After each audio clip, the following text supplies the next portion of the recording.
بسم اللہ الرحمن الرحیم۔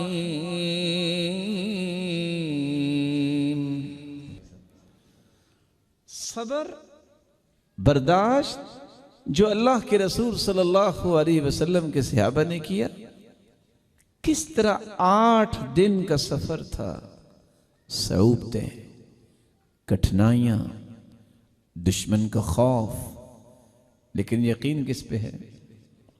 اللہ پہ۔ کیسا یقین؟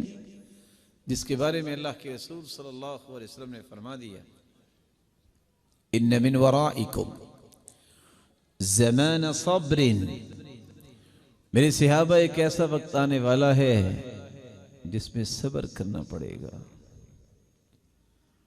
کیسا صبر؟ اس دور کے اندر جب فتنے عام ہو جائیں گے، دین پہ ڈٹ جانے والے کی حالت یہ ہوگی کہ القابض علی الجمر،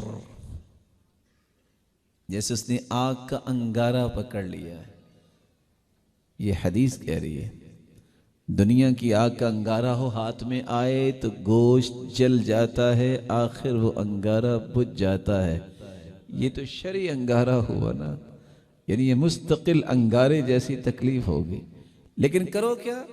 للمتمسک فی، ڈٹ جاؤ، نماز نہیں چھوڑ سکتا، توحید اس پہ آنچ نہیں آ سکتی، انبیاء اور رسل کی عزت و احترام اور ان سے محبت یہ کم نہیں ہو سکتی، بڑے کا احترام میں نہیں چھوڑ سکتا، خیر خواہی اور نیکی میں نہیں چھوڑ سکتا۔ کمپرومائز نہیں کرتے وہ لوگ جن کو اللہ نے صلاحیت دی ہوتی ہے۔ للمتمسک فی، جو ڈٹ جاتا ہے، جو دین پہ جم جاتا ہے، اجر 50 شہیدا، رسول اکرم صلی اللہ علیہ وسلم نے فرمایا اللہ ذوالجلال انہیں 50 شہیدوں کا اجر نصیب فرمائے گا۔